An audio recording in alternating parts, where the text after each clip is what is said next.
and their input. Thank you. That's it.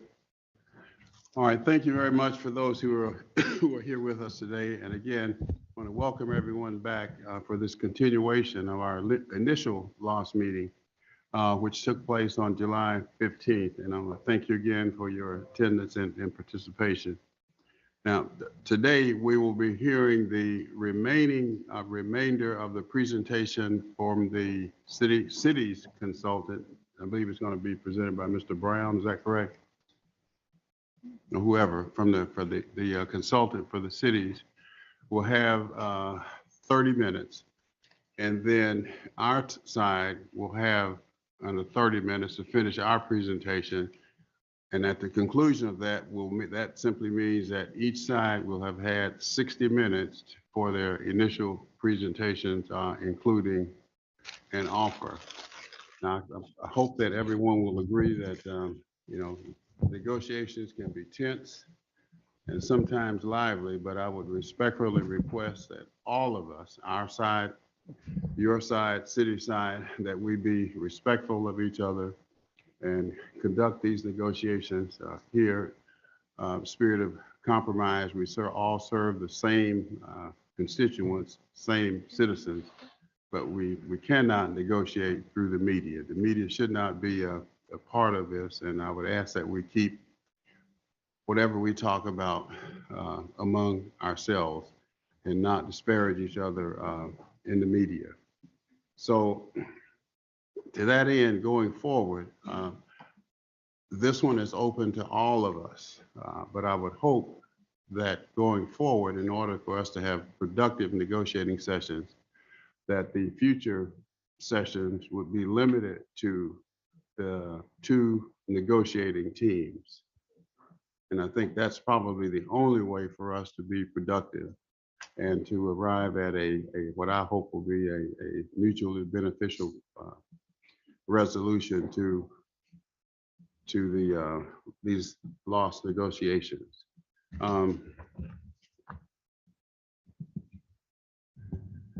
And again, if after the expiration of the 60 days, we've not reached an agreement, then that's where the idea of this non-binding dispute resolution will come into play.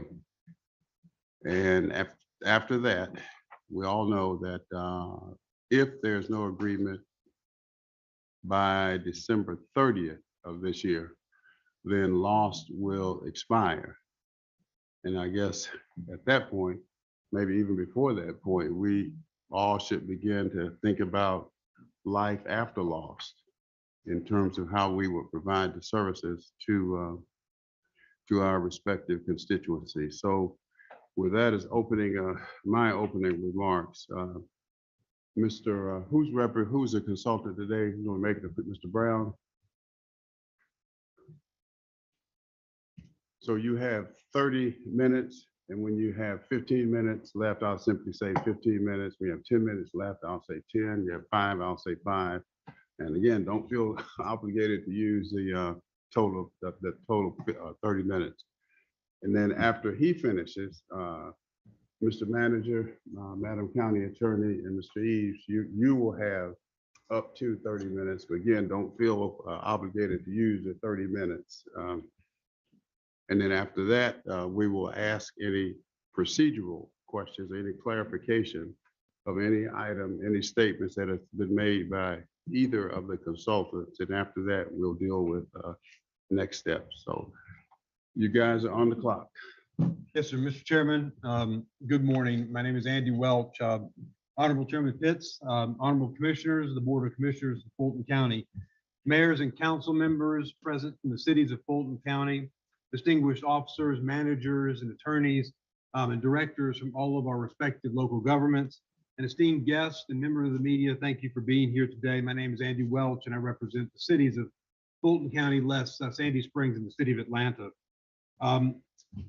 Arthur, I think Arthur and Benny and Mike, good to see you again. Thank you so much for the hard work on the technology. Hopefully it'll be seamless like it was last time. Michael, remember, please tell them to change the slide, because if you don't, they won't know. I'm here to introduce Michael Brown, who is the consultant that the cities have retained for this presentation and for the services through the lost negotiations. Mayor Dickens will have to leave at about 10:30. He has a prior engagement that he must attend. I believe it's the Democratic National Convention. So he'll be there, or committee, I'm sorry. Convention not yet, committee soon. Committee now, convention later. So he'll be going to that. So he will have to leave us to that at that moment. So if you see him leave, that's why. But Michael Brown is here. Just a few remarks on the introduction of Mr. Brown. Mr. Brown is a graduate of the University of Virginia. He graduated there and he has a master's degree in public administration. He has served as city manager for the city of Columbus before it was consolidated. He served as the assistant city manager and manager of the city of Savannah for over 20 years. And prior to that, served in cities in Connecticut and in Tennessee. So he has a wide-ranging experience across the United States with respect to his credentials.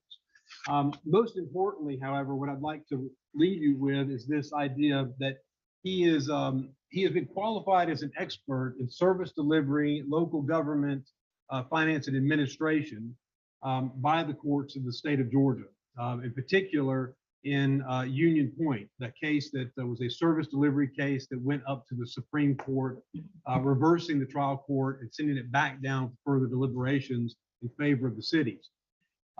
He has also served as an expert in Toombs County by consent, and also in Lumpkin County by consent, two cases that were lost cases that the cities ultimately came out ahead on in terms of the percentage allocation that they presented. That was back when baseball arbitration was a thing. Now it's gone. But the most important member of Michael Brown's team is Miss Linda Lee Brown, and she's sitting in the back. She is a former school teacher and the taskmaster of Mr. Brown. So I don't, for all of him being up here and all that he's going to say, just know that the brains and the discipline of the operation is in the back of the room. She's going to be here to check him on everything he says. With that, Mr. Chairman, I'll turn it over to Mr. Michael Brown, and then at the very end, I will have just a few concluding remarks. Thank you, Mr. Chairman.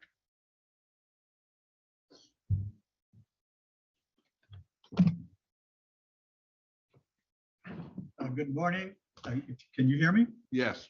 Thank you. I'll echo Andy's welcome to the chairman, the board of commissioners, our mayors, our staffs, our managers, GMA, our technical staff, and I guess also the members of the media. I want to wish you good morning. I also want to say that I always wince when somebody compliments me because a lot of it really has to do with longevity. I was here in the 80s when we first, really from the 70s, had lost. And then I was here even before there were the 8 criteria. So I do try to apply that in the work that I do. So let's see if Arthur and his technology works. Oh, too much. So Chairman Pitts and others, this is our overall agenda. And I'm going to try to go through it quickly to leave a little bit of time for Andy. I think you're all very familiar with a lot of the issues that we face. Clearly, we all know what's on the table, the current shares, including the amount of funding that goes to the county. It's essentially a 95-5 split. What has been proposed by the county is a 65-35% split, which is about a $90 million shift away from the cities to the county. And that's what obviously going to have to be our initial focus here today.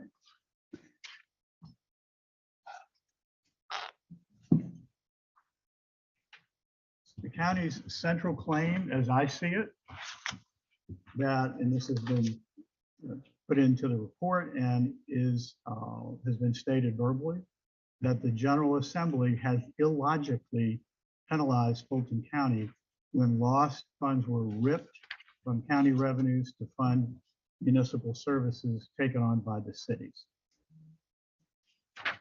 What that means is that I'm really focusing on 6 things, and I'm going to, as I said, I think you're very familiar with this. I'm going to try to go through them quickly. to just cover the county proposal. First, it turns back the clock. It ignores the will of the voters. It's really an attempt to recapture from the cities, but not their services, which have been significantly changed over the last 20 years. The services are not to come back, but the revenues are. It attempts to redress perceived fiscal harms, and it attempts to achieve a certain type of per capita tax equity, even though we're not talking about per capita tax relief, we're talking about property tax relief. And then finally, it uses double counting and other spurious methods to justify the county's proposal.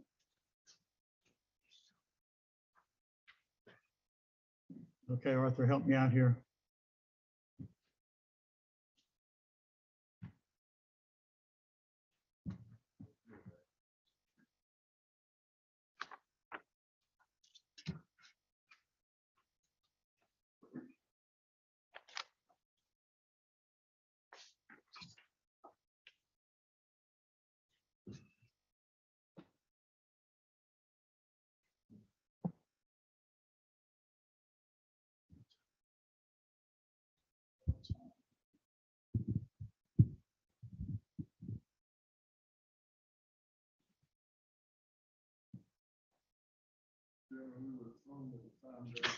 Thank you.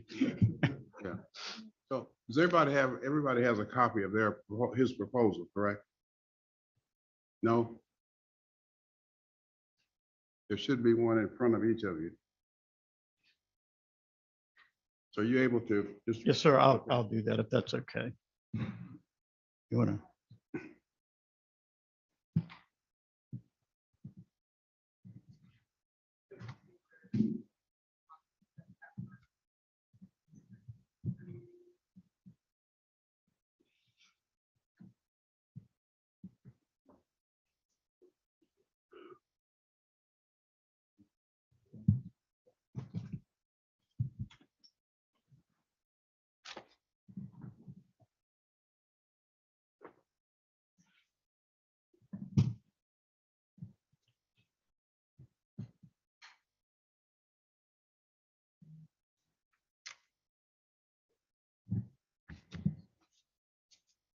Okay, next slide. Next slide. So I went over those elements of the proposal. Next slide. And I covered this central claim. That's what I'm going to focus on to say, have these revenues been illogically ripped or in some way in due process taken away from the county unjustly? Next slide. Go ahead. What we have had here since the time that the county had 35% of the share, that there's been a significant transformation with all of the entities in this room. 20 years ago, the unincorporated population was, let's just say 230,000. It had 28% of the land area, which is about it had 48% of the land area and 28% of the actual census population. The map on the right shows you those areas in red that were part of the unincorporated area at that time. Next slide. As of 2010, a significant change. The unincorporated area official census, 87,000, about 10% of the population. The land area was considerably reduced down to about 10% of the land area, and that's what's shown in red. Next slide. Oh, and by the way, on that one, the Board of Commissioners, without court order or arbitration, accepted the 14% ratio at that time. It was a voluntary acceptance. Next slide. Now, today, we're to where there's you might say the consummation of the municipalization of Fulton. Now we're down to 889 people, 8% of the population, less than 2% of the land area, which is about less is 0.38% of the land area of the county. Next slide. So what you can see in this slide is that process It has certainly not been a process of confiscation.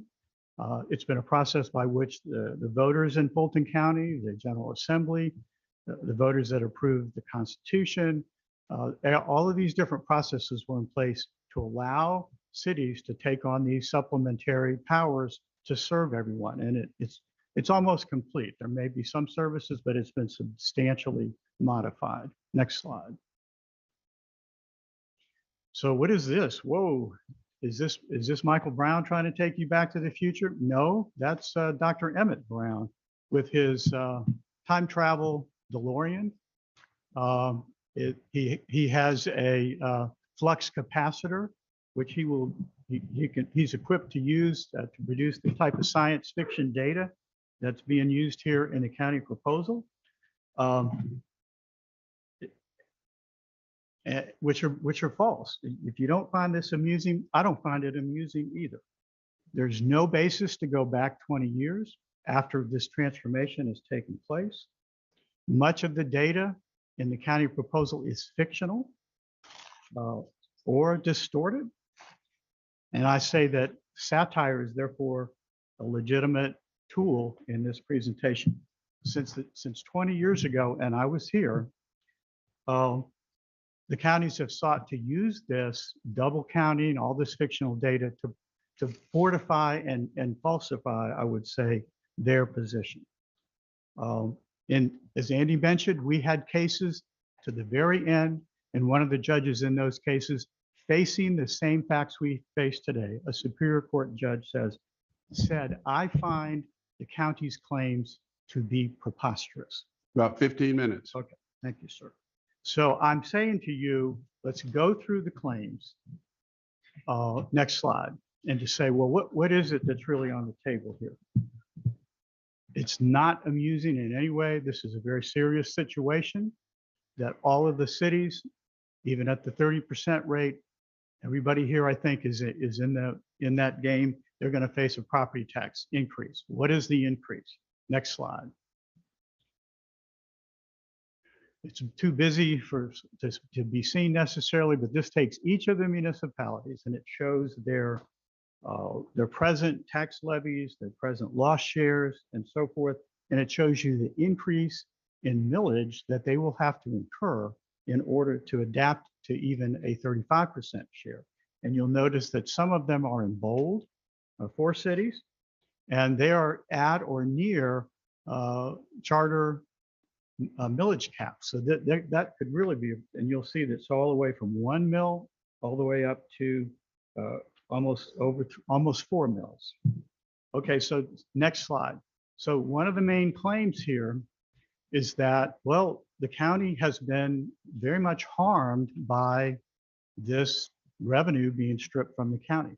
Well, if we look at from the county's own records, its revenues have grown nearly 30% over the last 7 years. Next slide. Their millage rate has gone down from 10 down to into the 9 range. Their digest has grown, I believe it's nearly 100%, which of course is they've helped to create, but so have all the different cities. And next slide. And their expenditures have grown, just like a normal city or county revenue and expenditure growth. So I don't see the fiscal harm that has been imposed upon the cities. I see a potential sort of retaliatory revenue taking that would harm the cities. And everybody here pretty much, I think, is a resident and a taxpayer within Fulton. Next slide. Throughout the county presentation, there are continuous claims of inequity. Well, let's take that to the ground. What are those equity claims? You can only get per capita equity if you charge property taxes on a per capita basis. So when the county gets ready to do its levy, it won't be levying on the basis of property value. You'd have to send a property bill to every man, woman, child, and baby in order to get an equal per capita rollback. Next, counties always ignore the fact that cities, just as all I do, you pay two tax bills, one to the city and one to the county. Now, these are important points here. The Georgia Supreme Court has said, we discern no equal protection violation in the fact, virtually a definition that urban centers, and who are serving those now, that would be cities, they generate more revenue from sales taxes than rural areas, and I would submit from the county services. And finally, and I think the word is for lawyers is dispositive, there is no equal protection violation or due process violation on the basis that some of the areas of the tax district or some taxpayers may receive a greater benefit. So the Supreme Court has already eliminated these equity issues. Next slide. Now, this is an important set of slides which is glossed over by the parties. All throughout this proposal is a set of what I would call double counting. That's the science fiction and fiction. Well, how does that work? Each one of us, or each one of you who live in Fulton County, you've been designated a service unit so that the population is not 1 million people, 66,000, it's really 2.1 million people. Next is that the normal business hours with people plus jobs that have to be served, that's not about 2 million, 1.8 million, it's actually 3 million people that in the commercial digest evaluation that's been used in the county proposal, it's not 33 billion as is actually per the county assessor, it's 66. So, and also the proposal ignores the fact that now in Fulton, the cities are the ones who provide that benefit. So next slide. So how does this work? I just took three of the measures, population, normal business hour, and commercial digest, and said, well, what are those claims? The area in blue, that actually shows you the actual, and then the area in orange is what is shown in the county report. Okay, next slide. So I can actually show you how this process works. Well, this is the math. So for Atlanta, I think we know that it's the largest entity here. So how does it work? You take the total county population of 1,066,000, and then you add that population to the municipal so that you create a larger number from which to divide. It's the divisor into which the city's population is divided. How does this actually work? So I just took Atlanta.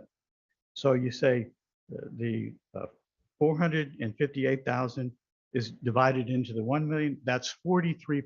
Atlanta is 43% of Fulton. But in fact, the double counting method, and it shows the math, divided into the larger number, the city of Atlanta is only 21%. And that's all through this proposal. And in effect, and I would find this sort of offensive really, is that everybody here that's a resident, you've been counted as half a resident in the county's proposal. And this is applied wherever possible. So in summary, the county proposal does those things, turning back the clock, et cetera. Now, let me go to mine and to go through it quickly, because I know people tend to glaze at numbers. Next slide, Arthur. So I'm going to use the official federal, state, and local data, often the county data itself. I'm going to use the decennial census, okay, and so forth, and I will not be double counting. So what are the measures? Here they are. Next slide. Population, normal business hour population, the inherent value of the unincorporated area and central business districts, service expenditures, and these are, as Andy Welch said last time, these are the supplementary powers, the impact on debt, which will be significant, any service agreements, we have looked at those, any subsidies, and there are some that we haven't even pointed out today. And then what's the tax burden? What is that? Where do the property taxes actually come from by jurisdiction? So the next slide. So you can see these and you can go through them. This actually takes the real population and what the percentage is. And in that case, the population that we propose is 0.8%, less than 1%. Normal business hour population of the unincorporated area, 0.15%. Is that okay? Next slide. I'm sorry. Normal business hour population, Next slide.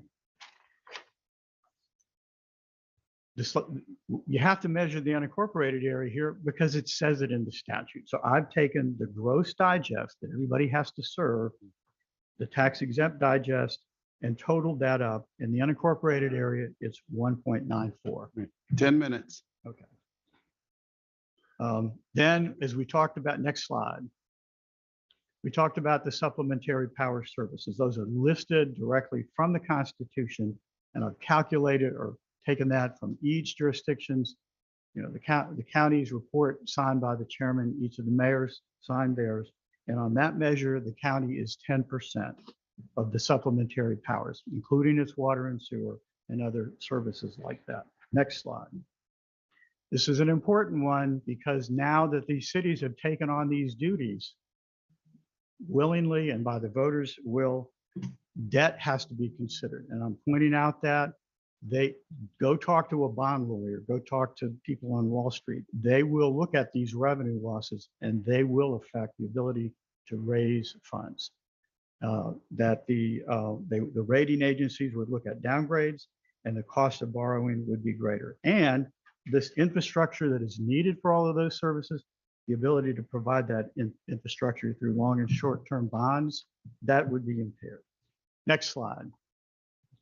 So this is the point of sale. I am using 2019 actual retail sales employment with retail trade, accommodation, and food service, which is so important in Fulton, and the same thing with arts and entertainment. By that measure, the cities would have 99% of the revenues, 99.95. I've reviewed the service delivery agreements, and I do think that you don't have a verified plan at DCA, but I believe that there should be discussions in that as a part of the negotiation. Next slide. That's the service delivery. These are the services that you actually have listed at DCA in your present 2018 unverified plan. Next slide. What is this burden? Well, people who write out checks or pay their property taxes know they're paying one to the city and then they're paying one to the counties. This calculates how much taxes come from each taxing jurisdiction, including the municipal portion of the county digest in that area. Next slide. So here are simply stated the summary of measures. I've already told you the percentages, and if you simply average those percentages, then the county share as proposed initially by the municipalities would be 2.45%. Next slide, I'm sorry. And 97.55%. Final slide is that the cities have talked this through, and they could have made based on the real data, they could have made a lower initial offer, but they have a consensus of the 2.45%.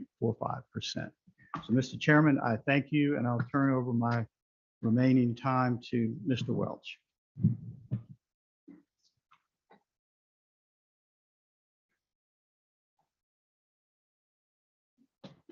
Thank you, Michael. You're about 7 minutes, Mr. Welch. Yes, sir. And Thank you. Thank you. At your instructions, Mr. Chairman, we wanted to keep it short and concise, and so we've done that.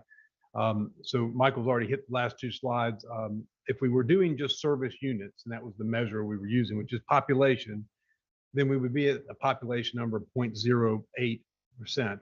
But that doesn't really take into consideration all the criteria the statute states that we should analyze.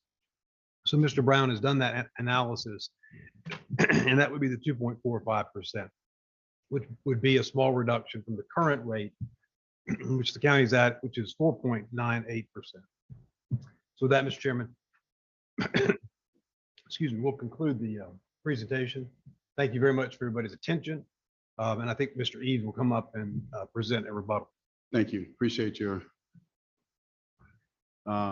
Madam County Attorney, Mr. Manager, and Mr. Eves. Y'all have up to 30 minutes.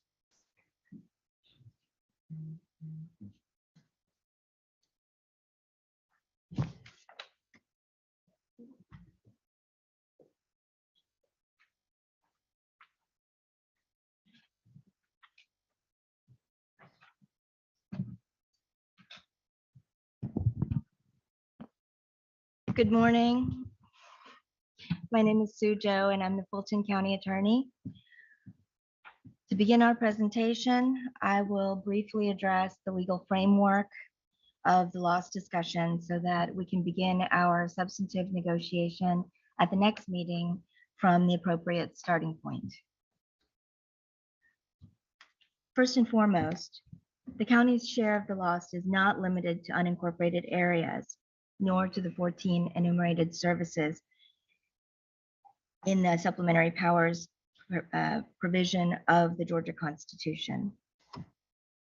The lost special tax district boundaries equal the county's boundaries.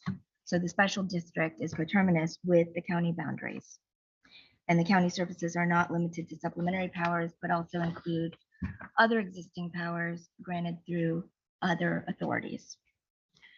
For example, in Nalubowitz versus Chatham County, the Georgia Supreme Court opined that counties are not limited to unincorporated areas for purposes of lost distribution.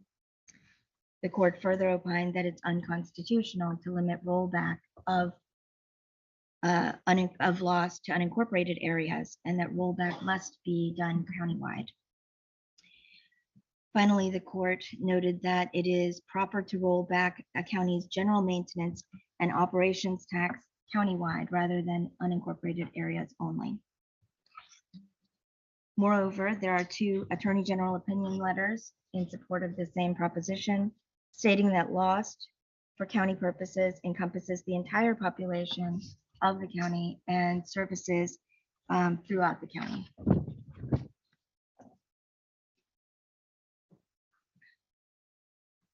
Georgia Constitution, Article 9, Section 2, Paragraph 3 states that in addition to and supplementary of all powers possessed by and conferred upon any county. That's the way it begins. Therefore, both the plain language and the title of this provision show that the supplementary powers illustrate, that the supplementary powers are in addition to other existing powers rather than an exclusive list. In the city of Noonan, in the case of the city of Noonan, this at 253 Georgia 457, it's in the materials. The Georgia Supreme Court noted that this provision was designed to expand and supplement rather than to limit local governmental powers. It defies logic to limit loss to these 14 provisions, and by that token, any city expenditures on services that are not enumerated in this list would also be ineligible for loss. Slide, please. Based upon the law as interpreted by the Georgia Supreme Court and as analyzed by the Attorney General, the idea that the county is limited to unincorporated areas for purposes of loss is unsupported. It's also unsupported to say that the supplementary powers are the only powers that can be counted in the lost conversation. Therefore, the conversation next meeting must begin with the recognition of countywide population and countywide services. I will now turn it over to the county manager, Dick Anderson, for the next portion of our presentation.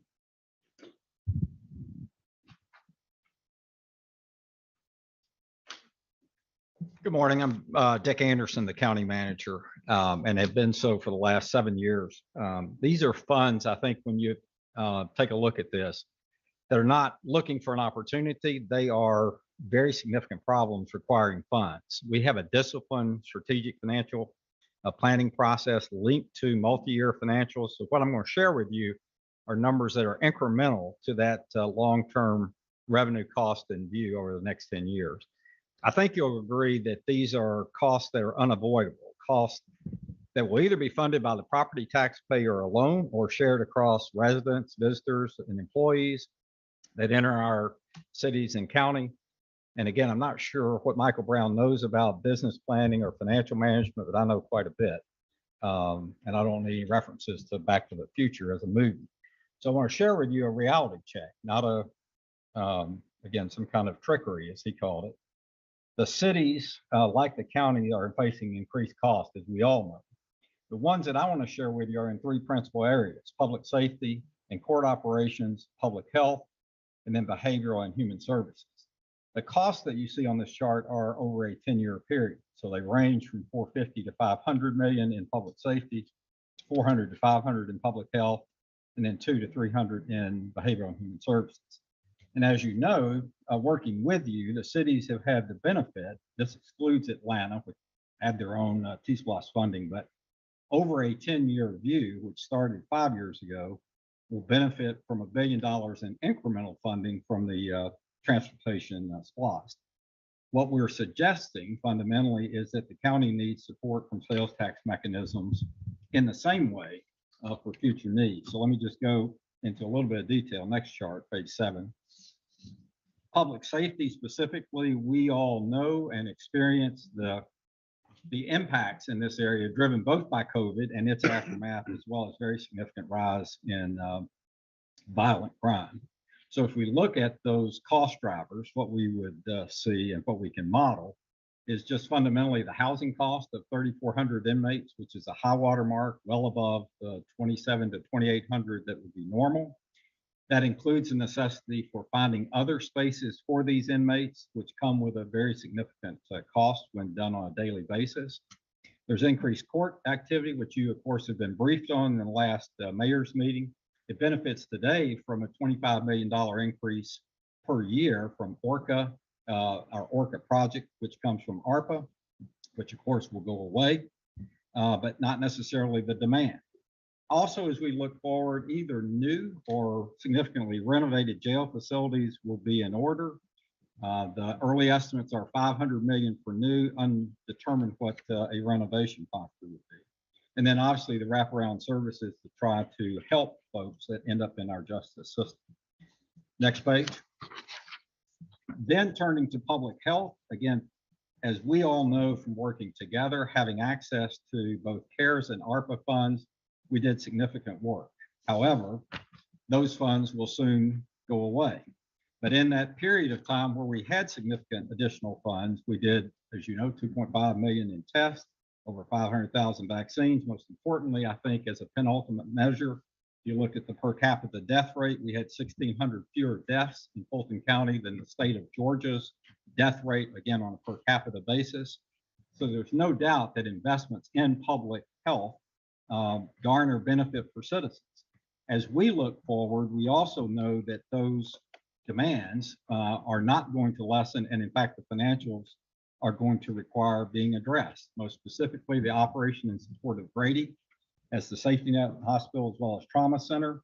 As you know, coming out of and has been published in the news, they have hugely increased costs in nursing.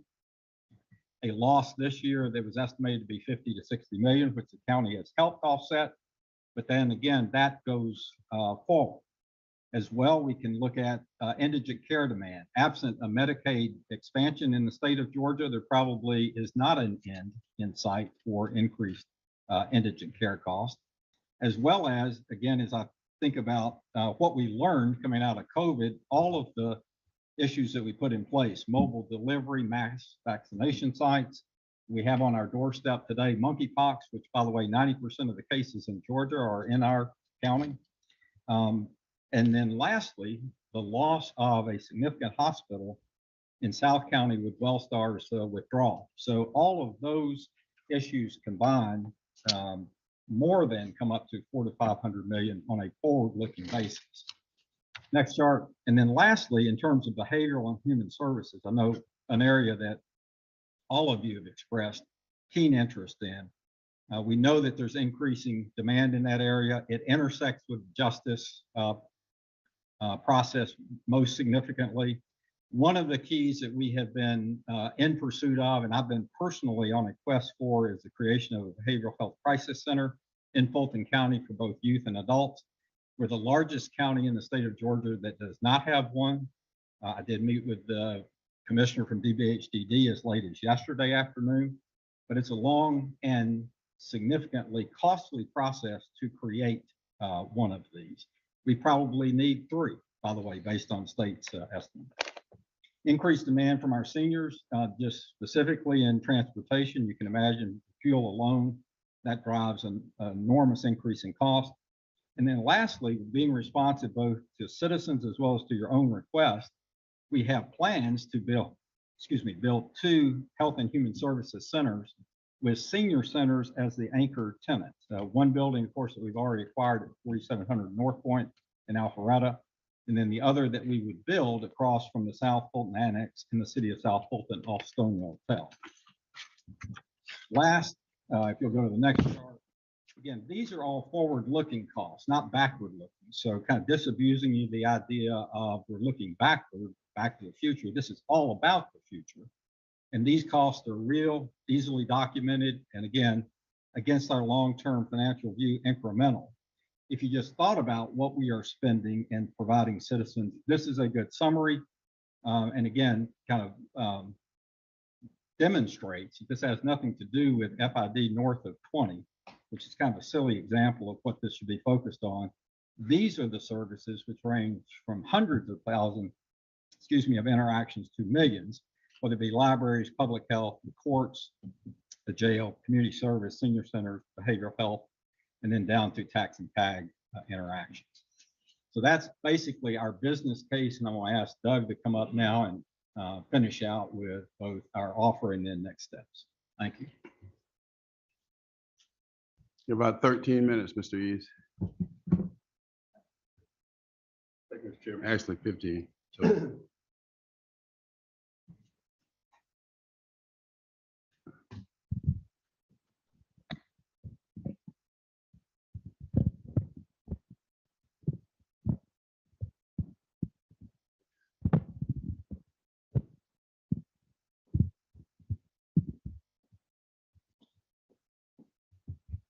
Maybe it won't fall down on me. Thank you. One of the slides at the last presentation that the cities offered tended to point the fingers at the county for any failure to agree. In any mediation, any negotiation, any discussion, a failure to agree is not on one party alone. As the Bible tells us, how can two people walk together if they're not in agreement?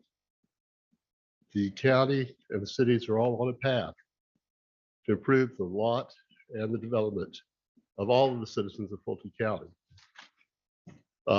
Ms. Joe presented a very strong case explaining the county's position on the legal aspects, that it county does represent the entire county population, not just 880 citizens in the small unincorporated area that are serviced. Not loss doesn't apply to the services that go into that area. An agreement requires two reasonable groups of people working together and making compromises.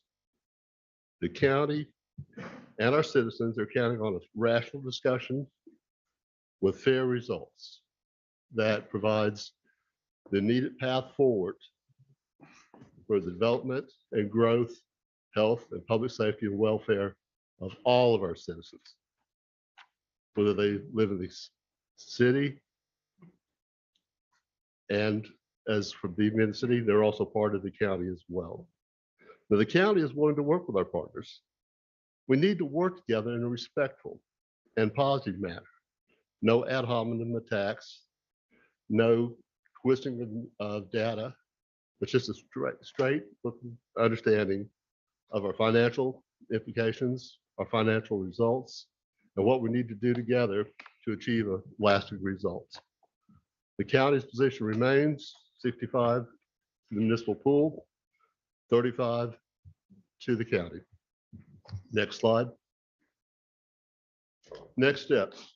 How are we going to proceed? How are we going to go forward? Prior to August 31st, the county's position is that the negotiating teams that have been selected meet on the previously announced schedule. And that would conclude Commissioner Pitts, Arrington, Ellis, and Mayors Dickens, Gilvin, Paul, Holiday Ingram, and Bodie meet in person or by Zoom at their convenience. It is the county's understanding that the only people that would be in that present in that negotiating room would be those designated individuals listed. Again, the county and the cities want to seek to understand the financial constraints of both sides and determine if agreement can be reached. There's a great deal of difference between the two positions at this point in time. Hopefully the negotiating team working together with a good, honest effort working together can come up with a compromise. If not, as the chairman has said, it will expire on January the 1st if no agreements in place by December the 30th. Post September the 1st, the county wants to utilize mediation to facilitate the agreement. Mediation tends to keep the conversation going. It shows mutual respect. It means that you're not making your case to some third party, but you're making it to each other in a fair, open, and honest discussion. We can reach consensus and agree together. That's the intent, is to continue to work together because we are one Fulton County with all of our partners. Bring some third party in to put some arbitration result in that is non-binding, that tends to stop negotiation. That tends to stop communication, and that's not in the best interest of any of us. Thank you, Mr. Chairman. All right. Thank you, Mr. Eves. So thank all of you for your being cognizant of the time constraints that we have today. Yes. Sure.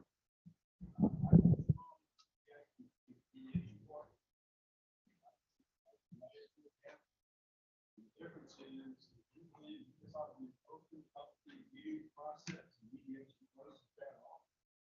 Arbitration, public activity, so that our citizens can see what we're talking about. I think we all believe in transparency in our dealings. Issue does, and no mayors. So your previous letter had arbitration. When did you change your position? Well, the position this is a continuation of that first meeting. We've not taken any. At least I did. Strongly to mediation. Close off public view of the conversation. All right. Well, just a minute. Mayor Paul still has the floor. All right.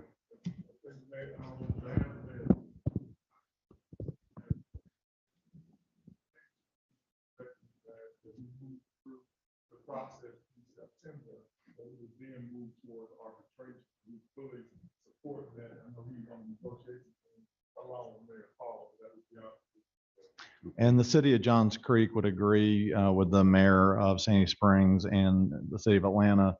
We believe that it's going to ultimately be the citizens that are going to be paying these taxes, and they ought to be privy to how that process evolves and ultimately lands. All right. Anything else on this arbitration versus, I can't. Is that Mayor Holiday Ingram? Yes. Yeah.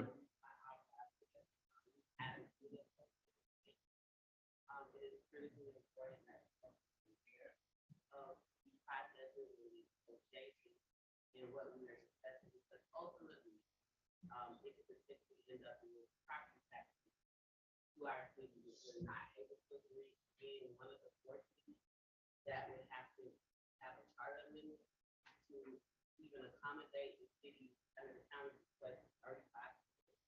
I absolutely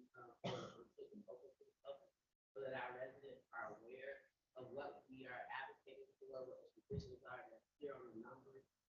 Facts or some pushing to index.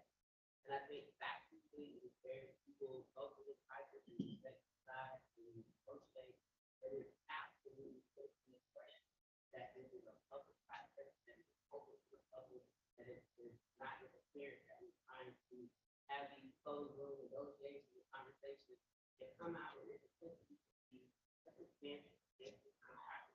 You can't see it when the county position would require a charter amendment to even be able to do that. So I agree, and I think what we could do, go ahead to arbitration. I think any city objects to arbitration, go ahead and raise your hand. You don't have to have all of it. But we stand strong together, and we have decided that it is in the best interest of our residents and the county residents are city residents. The county that is, 0.8% population. The citizens live in our city, and we have that being started. So we have all met these days, and we feel that this is important. Here's like forward, this is the most equitable way forward. And so I don't know how we get from the city, 16 cities, wanting arbitration in the county, one party to these negotiations. wanting mediation, how we get resolution that we are at. All right, any other comments from the cities on arbitration? Mr. Chairman, I would just want to reiterate and agree with previous mayors that not only did the mayors agree, I believe I was copied on an email from Mr. Welch to the chair and hopefully the rest of the commission stating that all 15 mayors had already agreed on a process which included arbitration. So just wanted to make sure that if any of the commissioners didn't receive a copy of that, we'll be glad to get that to you. But that was done previous to this announcement of a mediation suggestion. Well, let me say this, and then we'll continue to discuss this mediation versus arbitration, but it's my hope that it won't come to that. I'm hopeful that we will reach an agreement before it comes to that. So that being said, let's table that issue of mediation versus arbitration until such time as it becomes necessary, because I'm hopeful, really hopeful, and fully expect that we will have an agreement before that even becomes necessary. I don't think we need to have to resolve that today. Yes, sir. I won't necessarily overstep the appointees who may have been, I would say that knowing that we have such a short time frame to come to a negotiation, it would be extremely helpful for us to know all of the rules of the game going into it versus making those decisions on the fly. I think the position of the city, all the team, finding a publicly available document that states the desire for arbitration and the initial conversation only revolving around arbitration. I think that's a very key point that we'd like to have resolved when we officially move into the conference. And so waiting until we get closer to September puts everyone at a disadvantage going into the conversation, knowing what the next step would be helpful. I think it would be transparent to our citizens, as well as be a great act of good faith among all of those responsible for it. And to that point, and I appreciate you saying that Who's because speaking? I'm sorry, this is Johns Creek. This is the last opportunity that all of us will be together before the negotiating teams start their meetings. So this is, really the time for us to make the choice towards arbitration. Chairman, Mayor Paul? we too hope that we don't get to that point. We would love to be able to wrap this thing up very quickly, and we're going in with an attitude to try and get that done. But as Mr. Donald said, knowing the rules ahead of time is very important. And my understanding is that the information that the county provided us at the previous meeting included arbitration. So I'm trying to figure out when the county's position changed. Well, I can speak at least for me. I don't know if I can speak for the entire county.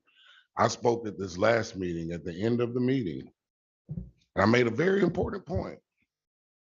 I said, let's not go out pointing fingers at the other side, because that doesn't foster good negotiations. What it does is make the other side defensive. That's exactly what it does. And then we come in here today and we hear that we have fabricated numbers. Now, if that's not offensive, so for me, if we're going to operate in good faith, and when I made that comment at the last meeting, everyone seemed to agree. And as soon as we walked out, not a minute later did we get a press release pointing the finger back at us. And so for me, that is not good faith negotiations. To me, it is not good faith negotiations to come in here and say that we are fabricating numbers. Now, if we're going to talk about numbers, we're going to talk about the law, let's talk about the numbers, let's talk about the law. Let's not start pointing fingers at each other. And so for me, I don't want to participate in anything where someone is trying to point fingers at me and use the press and the public to negotiate. If we're going to negotiate and we're going to have good faith negotiations, let's have those good faith negotiations. If we have appointed people to have those negotiations, let's let those people have the negotiations over whether there is an arbitration or mediation. But to me, I do not believe the cities are acting in good faith. I tried to do it in a nice way last time and say, hey, look, let's not start pointing fingers. Let's actually negotiate. But if we're just gonna point fingers, then we're gonna point fingers back. Where does that leave our citizens? So we've got to really have a change in mentality and mindset, because we can have different opinions, but we should not have different facts. And the statute, as far as what I have read, says that you count the population of both the county and the cities. Now, that's not a fabrication, that's the statute. And so to come in here and call our interpretation of the statute of fabrication is offensive. And I do not believe any of the counties that signed off and sent that press release out as soon as we walked out of this room talking about not pointing fingers are acting in good faith. Mr. Ellis? Yeah, just, well, a couple of things. I mean, I don't think whether arbitration or mediation, both can be public processes, right? I mean, nothing that restricts a mediation process from being a public process, is there?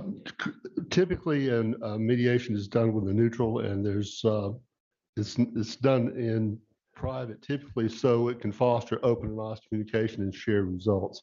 There's nothing in the statutes or any practice I'm aware of that would preclude mediation from being an open process, because especially since it's a non-binding mediation, there's no judicial review of this format. Mediation would be just as open to the public. It would tend to, as I say, shut off communication, because it's harder to work together when you're trying to negotiate an agreement, but it's can very easily be done in public. And since the cities, transparency has been very important to the county, and I think it could be very easily done for mediation. Thank you. So I'd offer up that point, in terms of just the transparency thing, which I'm fully comfortable of. If we get to that point, having that process be, a public one.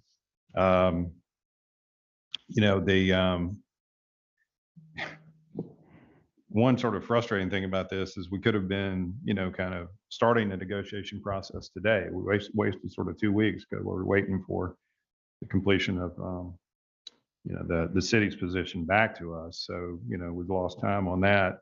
And, we seem to be fostering more time focused around, a discussion around, what would happen if we didn't reach agreement. Then we actually have fostering a discussion around how we're going to sit down at the table and start to negotiate, which, as leaders, I think that's what our citizens expect us to do. So I'm interested in getting to the table with this group, with this small group, starting that discussion, see where it leads us. I think we're all can be respectful of each other's positions. I mean, we've clearly stated ours. I mean, we feel like what we presented is sound in its basis from a legal as well as a financial metric standpoint. You obviously have your position. Those are very different. That's going to require negotiation to see where it leads us. If we can't get there, we can stop midstream and bring this group back together. We can have this discussion again. But in terms of you all may have agreed upon amongst yourself that you wanted to go straight to arbitration, but that was not a discussion that the county commissioners as a whole had. Because you all sprung that us. Y'all brought that onto the table, at the end of your last, at the end of the last meeting. That was not something that collectively this body had discussed. You all had collectively discussed it. So thus, kind of our opportunity to collectively discuss it. And we feel like mediation is a preferred approach for all of our citizens to get to a point of a good negotiated position and end result for everyone. Commissioner Abdul Rahman and Mr. Donald from the City of Atlanta. And Mayor Khalid. Thank you, Chairman. I just want to go on record saying that this is all in good faith. I don't think that anybody has shown in this body that this is not in good faith. I know that the county has a position and the cities have a position, and we must come together. But I want to openly say that a negotiation is what it is, a negotiation. And it's going to sometimes be heated. It's going to sometimes look as though there may be a misunderstanding, but I am of the premise that once we have the conversation of who the teams are, I would just leave it up to the team chairman, and I guess we can have more dialogue, but I would rather for the negotiating teams to work out what needs to be done as far as, like I would support Commissioner Ellis in what he said. We thought I was under the impression mediation arbitration just came up today. But I don't want us to belabor the point on what our differences are, as opposed to what the common goal is, which is the taxpaying citizen of Fulton County. And so I just want to go on record saying good faith negotiations starts with good faith. That is the component that I will hope that everyone in this room understands. Good faith negotiation starts with good faith. I believe we'll get there. I believe also with anything else, it can become contentious. It can become bigger than it has to be. But I believe the cities have put their team together. I know we have had an opportunity to put our team together. So I don't want us to become lost in the sauce, so to speak, because at the end of the day, it's the Fulton County taxpayers that are going to benefit from this.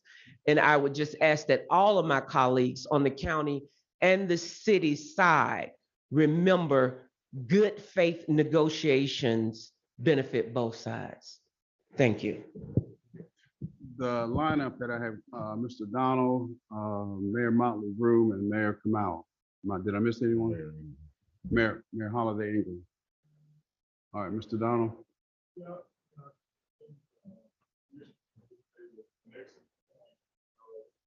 And good faith.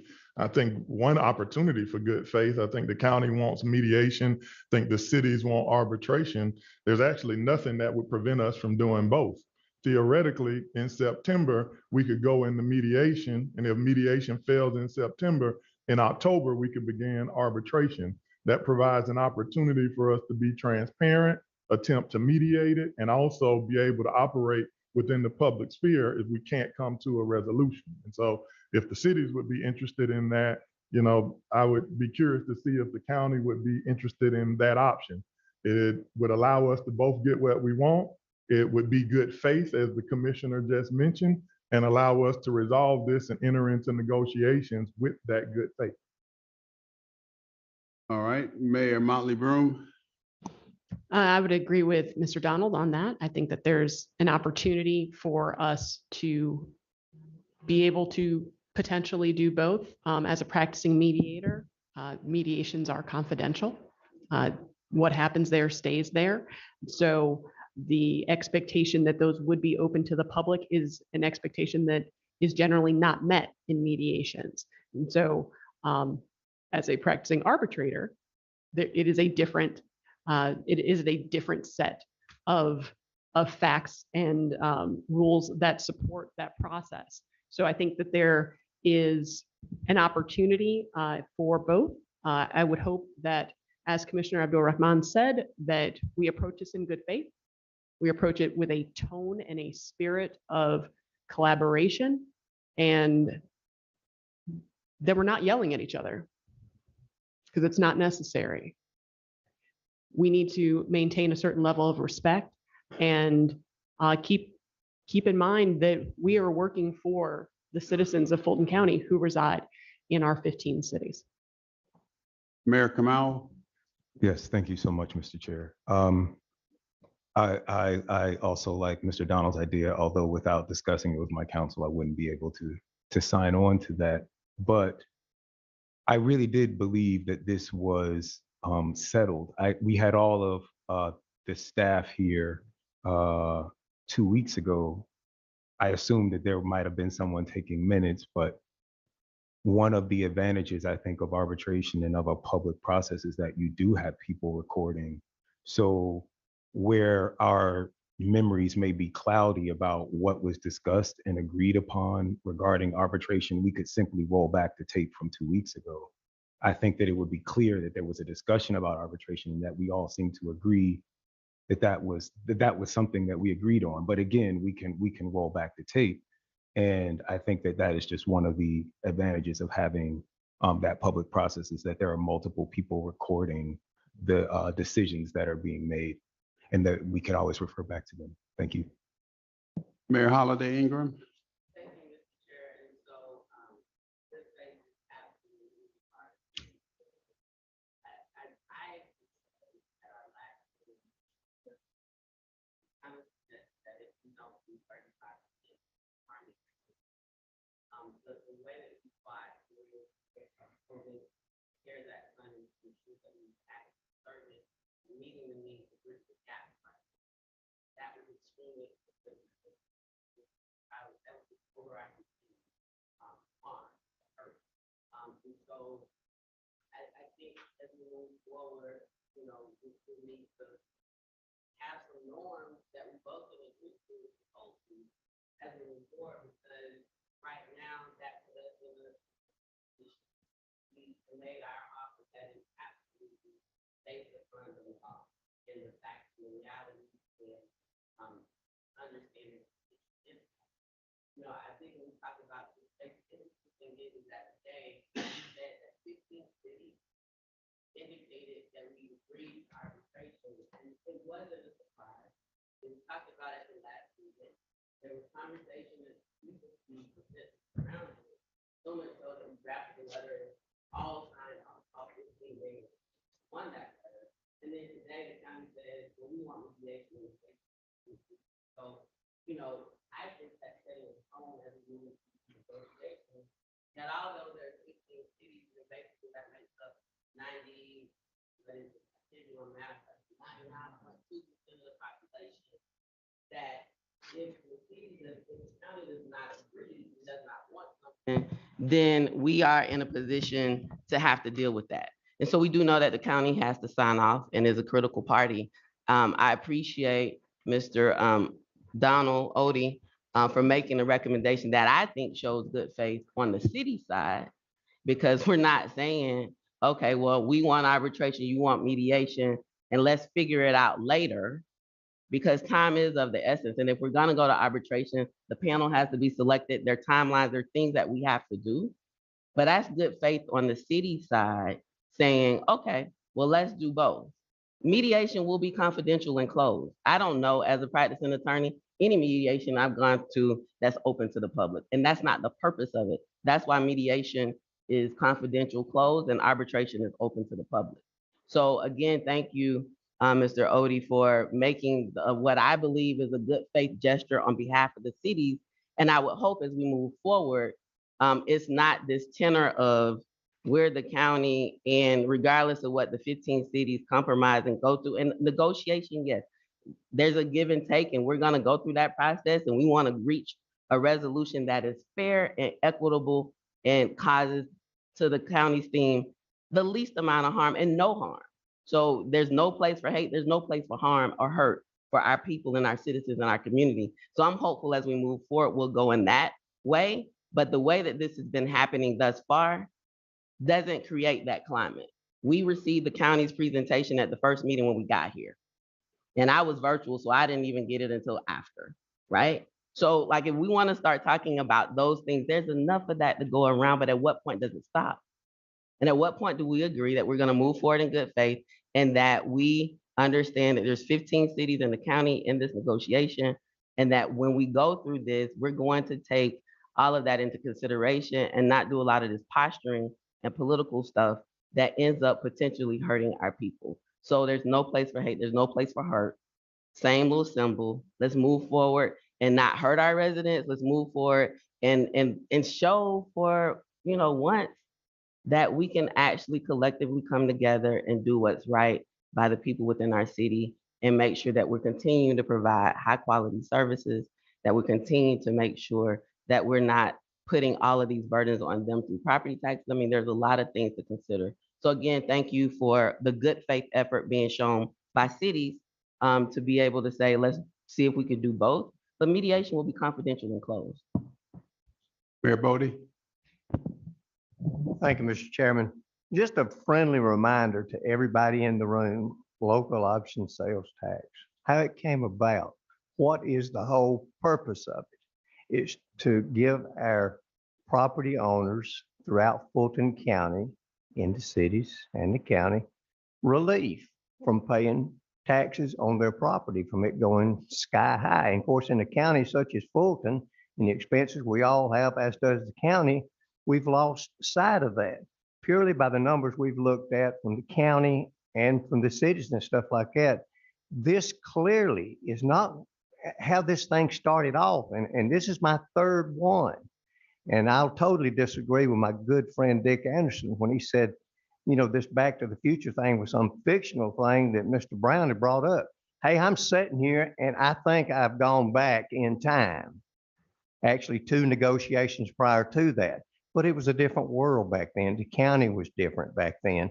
They had all this unincorporated area that they served police, fire, recreation, all this other stuff too. That's gone. That's in the past. And from that time coming forward to where we're at today, the cost of operating the cities and providing services, some of the services that the county may have provided at one time, has gone through the roof, and the costs are there. And I'm not, you know, taking against the county on what they provide for us, but they've took a different direction as far as expenditures. Theirs should have gone down at the same time ours was going up, but it hasn't.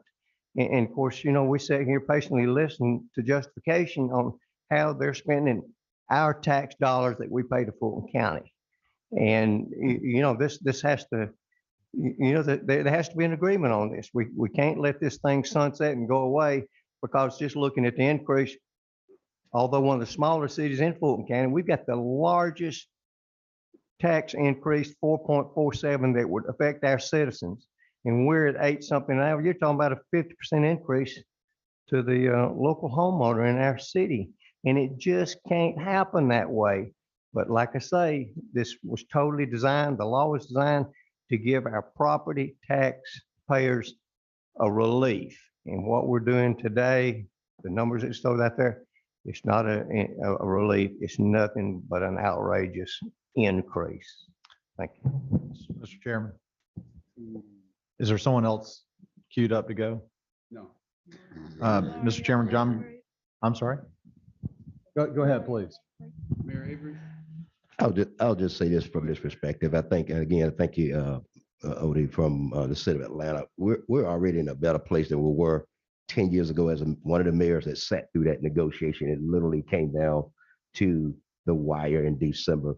One of the things that I'll ask both sides in this case, again, yes, we came in with 100% agreement that we want to go to arbitration. In fact, the fact that the chairman says that he's willing to try to hopefully never get to that stage, the chances of getting to that stage pretty good. We're probably going to get there. But in this case where we negotiate, we enter either mediation and or arbitration or both, I think is a better step than already where we were 10 years ago. Again, in this case, and I'll just say it publicly, in this case, Atlanta is a partner with us this time. In this case, actually trying to create compromise from both sides. That was a different ball game, the last 2 mediations, and at least the one I was in. And so I say right now, let's do whatever it takes right now if it takes both mediation and arbitration, let's do it. But under no circumstance can we end up near the deadline like we did 10 years ago, where we were about to literally lose the whole, you know, for a whole decade. So that's where I stand with it. Thank you, Mr. Mayor. Mayor Bradbury? Yes, sir. First off, Mayor, I appreciate very much your comment. And I do think it's very refreshing to see all the cities, all 15 cities united, strongly united, locking arms. I just want to say, I think part of a good negotiation process is trying to put yourself in the other person's shoes. At the end of the day, any increase beyond the current county share is going to result in either decreased services or increased taxes by the cities. And, I guess the theme of today is back to the future. As just a homeowner, a resident before I got involved in city affairs, when the city of Johns Creek was being looked at, the thought was that we would take that special services district money and that was going to Fulton County for our community, but that would slide over automatically to become the city funds. And there was an expectation that that would keep a certain cap or a certain amount of restriction on the impulse to raise taxes, so much so that our city charter has a cap at 4.731 mils. We are currently at 3.986. So I guess the reason that I believe that we want arbitration, that we want as open a process as possible, because it's not ultimately going to be the 7 of you that are going to have to face the voters and the residents for tax increase. It's going to be us. It's going to be us that we're going to have to figure out how to punt. We're going to have to figure out how to make up the shortfall. And it's going to be a hell of a shortfall.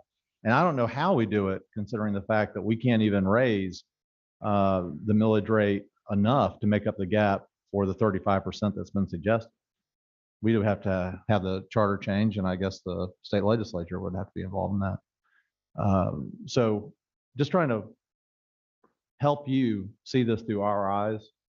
And I would love nothing more than a good negotiation. I don't think anyone means to cast aspersions, to call into question the motives of anyone.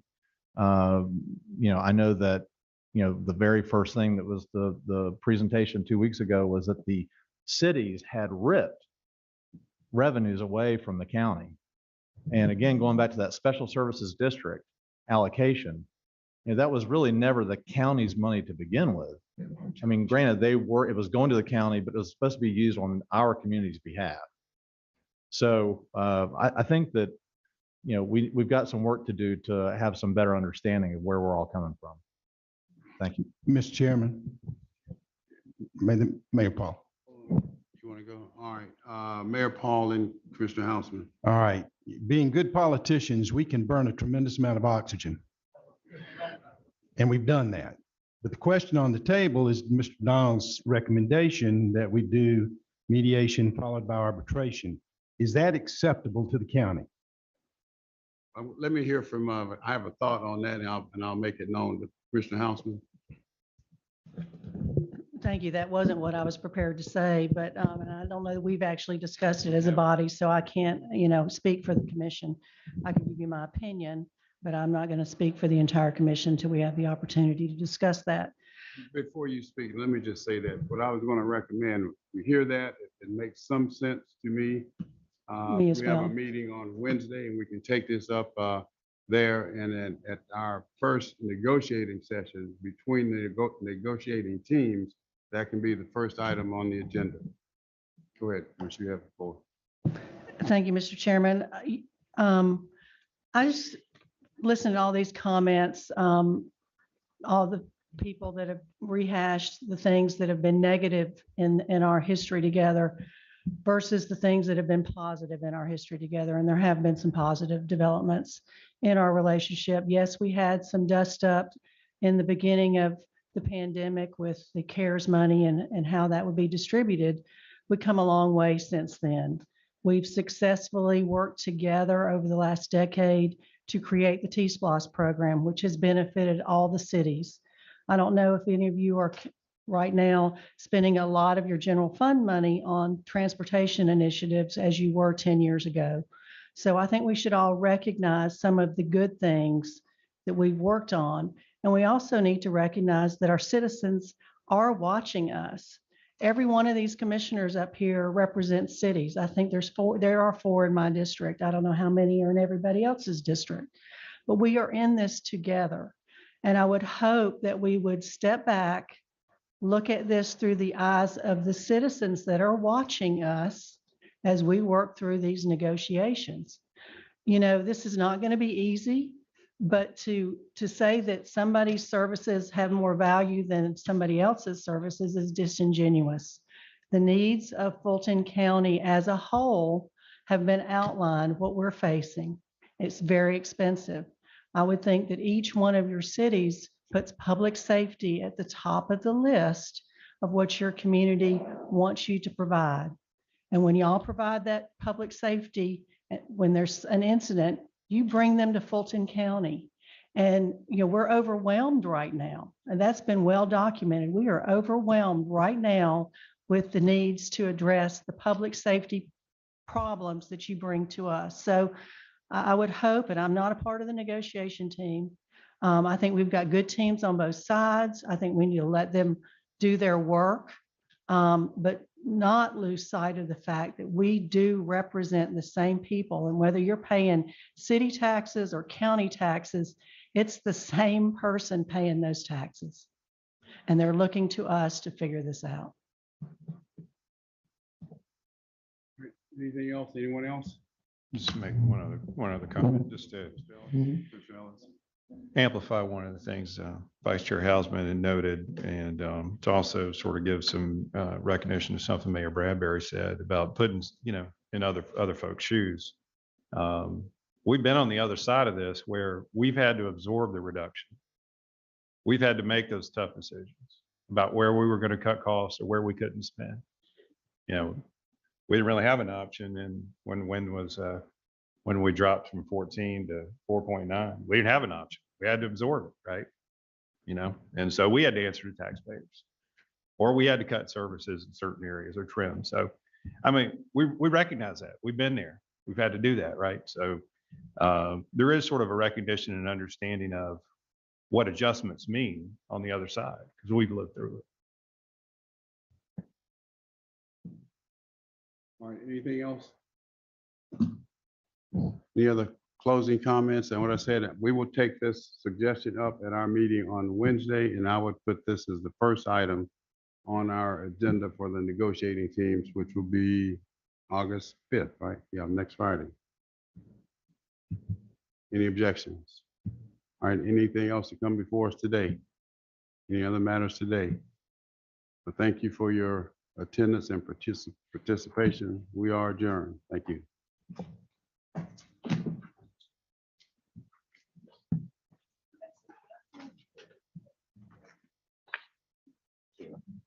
That's a reasonable.